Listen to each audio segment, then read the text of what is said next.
السلام علیکم۔ امید ہے آپ لوگ خیر سے ہوں گے۔ آج کی ہماری ویڈیو میں جو کہانی ہے وہ ایک خاتون سے ریلیٹڈ ہے جن کے اوپر ایک کافی شیطانی قوت کا سایہ آ گیا تھا، اور وہ شیطانی قوت اتنی خطرناک تھی جس کی وجہ سے ان کی وفات بھی ہو گئی تھی، اور جس طرح ان کی وفات ہوئی تھی وہ کافی ہی خوفناک ہے۔ یہ کہانی ہمیں ان کی بیٹی نے سنائی ہے۔ یہ کہانی سعودی عرب کے ایک شہر طائف کی ہے، جب وہ اور ان کی فیملی وہاں پہ گھومنے کے لیے گئی تھی۔ یہ کہانی سناتے ہوئے میرے دل میں بھی تھوڑا خوف تھا، کیونکہ جب آپ کو پتہ ہو کہ یہ چیزیں حقیقت میں ہوتی ہیں تو ظاہری سی بات ہے کہ ڈر دل میں بیٹھ جاتا ہے۔ تو مجھے کافی افسوس کے ساتھ کہنا پڑے گا آپ کی امی کی وفات کے بارے میں۔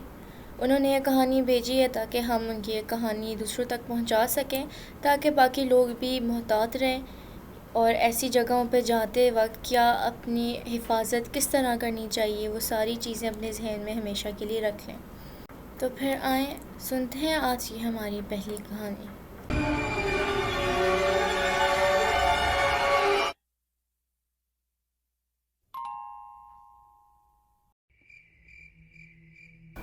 السلام علیکم، میرا نام ہیرا ہے اور میرا تعلق جدہ سے ہے۔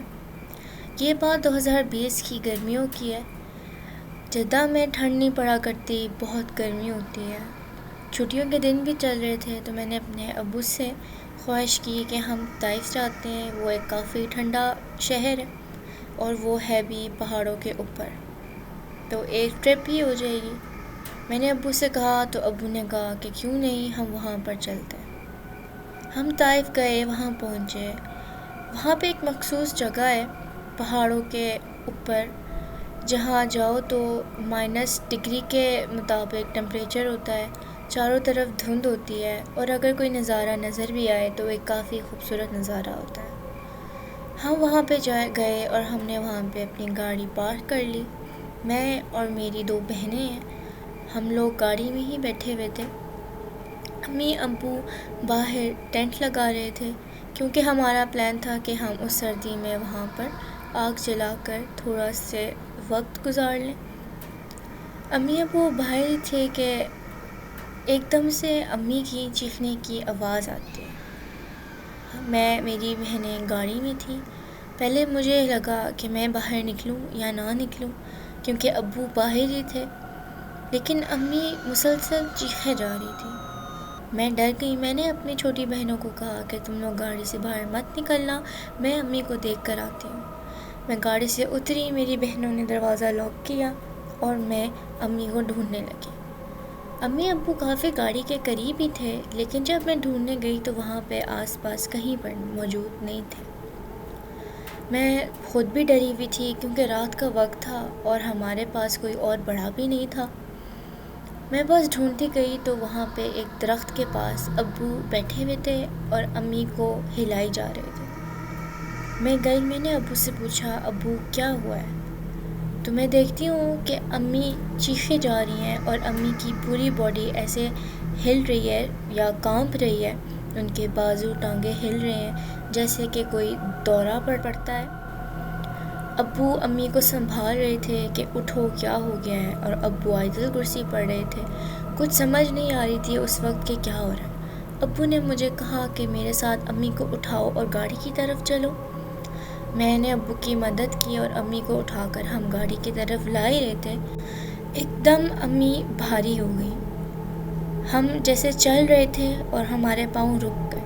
میں نے ابو کی طرف دیکھا اور ابو مجھے کہتے ہیں بیٹے بس آیت الکرسی پڑھو اور کوشش کرو۔ امی بھی چپ ہو گئی تھی، جیسے آپ سمجھو کہ کچھ ہوا ہی نہ ہو، سڑک کو دیکھی جا رہی تھی اور بالکل خاموش تھی، اور ہم سے چلا ہی نہیں جا رہا تھا کہ ہم نے کافی کوئی وزن ہم پہ آ گیا۔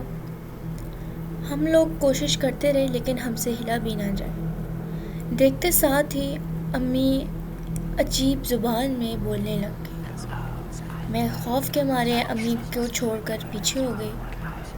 امی کچھ زبان میں بولی جا رہی تھی اور ہمیں سمجھ نہیں آ رہا تھا کہ امی کیا بول رہی ہیں۔ ابو آیت الکرسی پڑھ کے پھونکے جا رہے تھے، اور پھر ابو نے مجھے کہا کہ بیٹا آپ فوراً گاڑی میں چلی جائیں، زیادہ بہتر ہوگا۔ مجھے سمجھ نہیں آئی، میں نے کہا امی ہے، میں امی کو کیسے چھوڑوں؟ تو ابو نے کہا کہ نہیں بیٹے، آپ اپنی بہنوں کے پاس جائیں اور جب تک میں نہ کہوں باہر مت آئے گا۔ میں گاڑی میں گئی اور میں نے اپنی بہنوں کو سنبھالا کیونکہ وہ بھی کافی رو رہی تھیں۔ ابو بتاتے ہیں میری گاڑی میں جانے کے بعد ابو نے اپنے دوست کو فون کیا جو وہیں پر طائف میں رہتے تھے۔ ابو نے ان کو فون کیا اور تھوڑا منظر بتا کے انہیں بولا کہ جلدی یہاں پر موجود ہو جاؤ۔ ابو بتاتے ہیں جب ابو اپنے دوست سے بات کر رہے تھے تو امی ابو کو مسلسل گورے جا رہی تھیں۔ وہ ایسے گور رہی تھیں کہ جیسے ان کی آنکھوں میں کافی نفرت بھری ہو یا وہ ابو کو مارنا چاہتے ہیں۔ ابو بتاتے ہیں کہ ابو سے امی کی طرف دیکھا بھی نہیں جا رہا تھا۔ امی کی آنکھیں اور ان کا شکل بدلی جا رہی تھی اور کافی خوفناک ہوئی جا رہی تھی۔ کچھ دیر بعد ہی ابو کے دوست وہاں پر آئے اور وہ اپنے بھائی کو ساتھ لے کر آئے۔ انہوں نے ہم کو کہا کہ آپ لوگ بیٹے گھر جاؤ بھائی کے ساتھ، میں اور آپ کے ابو امی کو دیکھ لیں گے۔ مجھے یاد ہے اس ٹائم ہم گھر تو چلے گئے تھے لیکن مجھے کافی ٹینشن تھی امی کی، کیونکہ مجھے تو نہیں پتا تھا کہ امی کے ساتھ کیا ہوا ہے۔ ابو بتاتے ہیں کہ ابو اور ان کے دوست امی کو ایک سعودی کے پاس لے کر گئے۔ وہ ان ساری چیزوں کے بارے میں جانتا تھا کیونکہ طائف ایک پہاڑی علاقہ ہے اور وہاں پہ کافی ایسے معاملات ہوتے رہتے ہیں۔ وہ بتاتے ہیں کہ امی کے اوپر ایک شیطانی قوت کا سایہ آیا ہے۔ میری امی کافی خوبصورت ہیں اور ینگ بھی ہیں، اور وہ جو بھی شیطانی قوت تھی وہ امی پہ عاشق ہو گئی تھی۔ وہ سعودی بتاتے ہیں کہ یہ اس کو چھوڑ کر جانے کو تیار نہیں ہے۔ وہ سب چل ہی رہا تھا لیکن ابو بتاتے ہیں کہ وہ امی پہ ایسے حاوی ہو رہا تھا کہ جیسے امی انسان ہو ہی نہ۔ امی مختلف زبانوں میں بولی جا رہی تھی جو سمجھنے کے قابل بھی نہیں تھی، اور امی کی باڈی لینگویج کافی عجیب سی تھی، ایسے کہ جیسے کہ ان کے بازو وہ مروڑا ہو یا ان کی ٹانگیں وہ مروڑا ہو۔ وہ سعودی ہمیں بتاتا ہے کہ آپ لوگوں کے پاس کافی کم وقت ہے ورنہ یہ شیطان ان کو مار ڈالے گا۔ ان سعودی نے اپنے کچھ باقی بھی دوستوں کو وہاں پر بلایا جو بھی ان کی طرح ہی علم جانتے تھے۔ انہوں نے قرآن پڑھا اور کافی علم کے ساتھ۔ ابو بتاتے ہیں وہ منظر آج تک ابو کے دل سے نہیں نکلتا، جس طرح امی تڑپ رہی تھی اور امی عجیب زبانوں پہ چیخی جا رہی تھی۔ ابو بتاتے ہیں کہ امی کی آنکھوں پہ ایک طرح کا خون اترا ہوا تھا اور وہ امی کو تڑپا رہا تھا۔ وہ ایسے کر رہا تھا کہ امی کی جیسے ہڈیاں ٹوٹ گئیں ہوں۔ اس دن امی کے اوپر سے وہ سایہ اتر گیا تھا۔ ہم سب کافی سکون میں تھے۔ امی گھر واپس آ گئی تھی، ہم بھی واپس گھر آ گئے تھے، اور امی 5 وقت کی نمازیں بھی پڑھا کرتی تھیں۔ وہ سارا منظر بھلانا ہمارے لیے کافی مشکل تھا۔ ساری چیزیں نارمل ہونے کی طرف جا ہی رہی تھی۔ 3 ہفتے بعد ہی عجیب سی چیزیں ہونے لگ گئیں۔ میں جب بھی امی کے اس بارے میں کسی کے ساتھ بھی کوئی ذکر کرتی تھی یا جیسے اپنی دوست کو بتاتی تھی، یا پاکستان سے ہماری فیملی کی کال آتی تھی امی کے بارے میں پوچھنے کی، تو اکثر امی اچانک سے میرے پاس آ کر کھڑی ہو جایا کرتی تھی اور مجھے گھورنے لگتی تھی کہ جیسے کہ میں اس بارے میں بات کیوں کر رہی ہوں۔ پہلے تو مجھے ہوا کہ شاید امی نہ چاہتی ہوں کہ میں اس بارے میں بات نہ کروں، لیکن امی ہم سے بات بھی نہیں کرتی تھی، وہ چپ چپ رہا کرتی تھی۔ یہ بھی نہیں کہ وہ مجھے کہیں کہ بیٹا آپ اس چیز کا ذکر نہ کیا کرو، امی کچھ کہتی ہی نہیں تھی۔ سب سے زیادہ عجیب بات یہ تھی کہ امی سو رہی ہوں گی اور اگر میں کوئی بھی ایسی بات کروں تو امی اچانک سے اٹھ کے میرے پاس کھڑی ہو جایا کرتی تھی، جو کہ سمجھ نہیں آتی تھی کہ یہ ایسے کیسے ہو سکتا ہے۔ امی تو سو رہی ہیں تو امی کو کیسے پتہ کہ میں یہ بات کر رہی ہوں۔ پھر کافی وقت ایسے ہوتا تھا کہ امی کھانا بنا رہی ہوتی تھی، دیر ہو جاتی تھی، جب میں کچن میں جاتی تھی تو میں دیکھتی تھی کہ امی کچن میں کھڑی ہوئی ہیں اور وہ ایسے ہیں کہ جیسے ایک اسٹیچو ہو۔ ان کی آنکھیں کھلی ہوئی ہیں لیکن وہ وہاں پر موجود نہیں ہوتی تھی ذہنی طور پہ۔ میں ابو کو بلایا، ابو نے دیکھا، ابو امی کو ہلکا سا ہلاتے تھے اور امی ایسے ہلتی تھی کہ جیسے وہ کسی نیند سے اٹھی۔ امی نے ہم سے بات بھی کرنا چھوڑ دی تھی۔ اگر ہم امی سے کچھ پوچھتے تھے امی اس کا جواب نہیں دیتی تھی۔ بابا کو لگتا تھا کہ شاید یہ سب اس وجہ سے ہو رہا ہے کہ امی شوق میں ہے، لیکن وہ چیزیں آہستہ آہستہ بڑھتی گئیں، اور وہ اس طرح بڑھتی گئیں کہ گھر میں سے بدبو آنے لگی، اور وہ اتنی بے حد بدبو تھی، لیکن وہ بدبو وہاں سے آتی تھی جہاں پہ امی ہوتی تھی۔ امی جس کمرے میں ہوتی تھی اس کمرے سے بدبو آتی تھی، امی کچن میں ہوتی تھی تو کچن سے بدبو آتی تھی۔ ایک دن ابو میرے آفس گئے تو میں نے کھانا بنا کے امی کے سامنے رکھا، امی کھانا کھانے ہی نہیں آئی۔ میں اپنی امی کے کمرے میں گئی، امی کو بولا امی کھانا لگ گیا ہے، آپ کھانا کھانے آ ہی نہیں رہی ہیں، تو امی مجھے دیکھتے ہی رونے لگ گئیں۔ میں امی کے پاس گئی، میں نے امی سے پوچھا امی کیا ہوا ہے، آپ اس طرح کیوں بیہیو کر رہی ہیں، کوئی پریشانی ہے یا کوئی بات ہے آپ مجھ سے شیئر کر سکتی ہیں؟ لیکن امی مسلسل روئی جا رہی تھی۔ میں نے امی کو گلے لگایا، انہیں چپ کرانے کی کوشش کی، لیکن امی پھر بھی روئی جا رہی تھی۔ میں نے انہیں بولا چلیں آئیں کھانا کھاتے ہیں، بس کریں، آپ کی حالت اور مزید خراب ہو جائے گی۔ میں نے امی کو کھانا کھلانے کی کوشش کی تو امی نے مجھے بہت زور سے مارا۔ مجھے آج تک یاد ہے کہ وہ مار ایک تھپڑ ایسے تھا کہ کسی 10 بندے نے مجھے مارا۔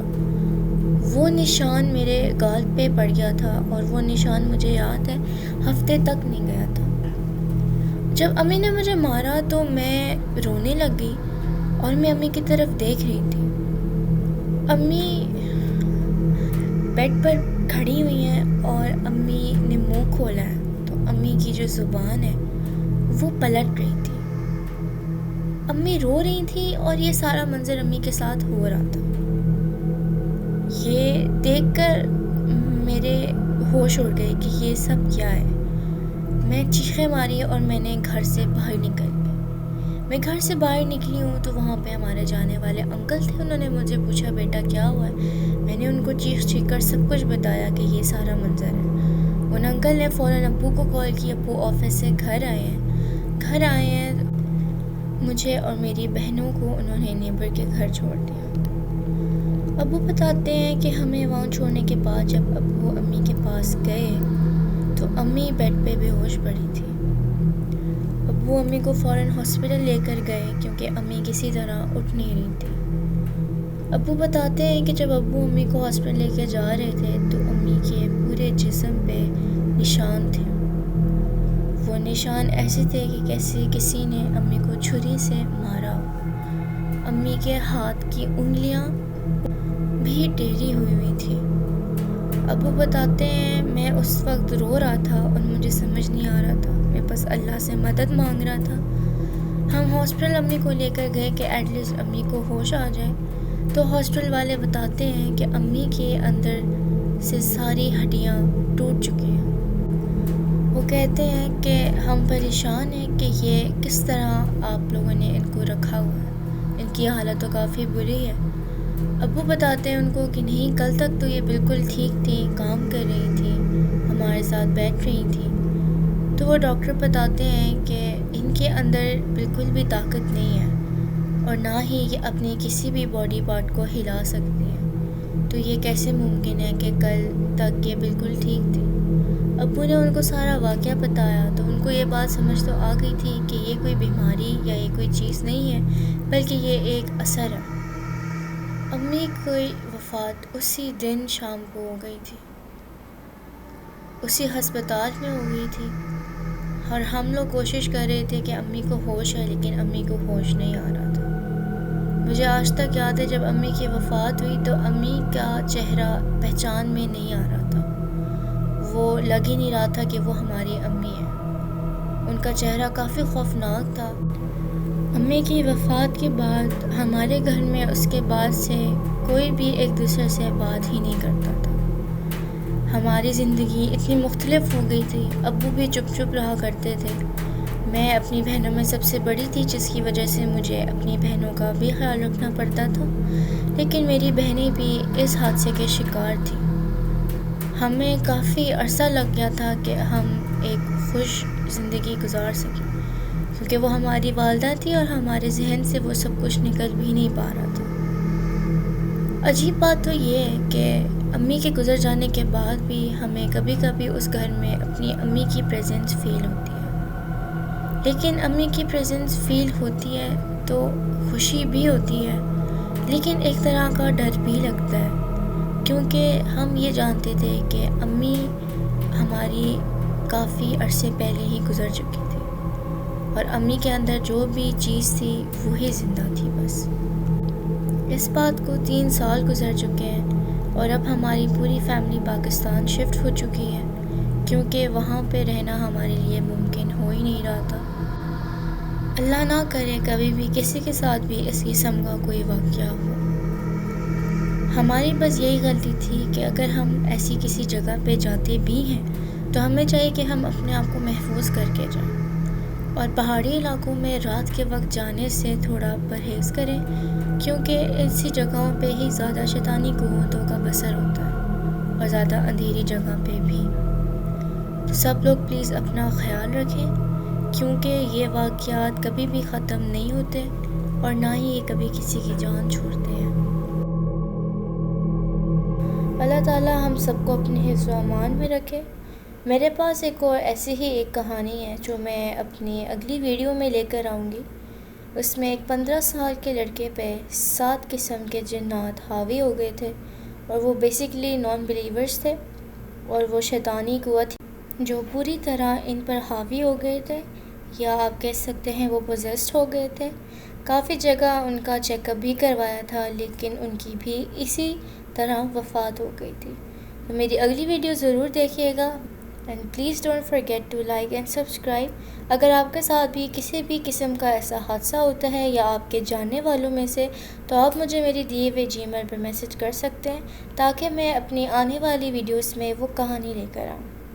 تب تک کے لیے اللہ حافظ۔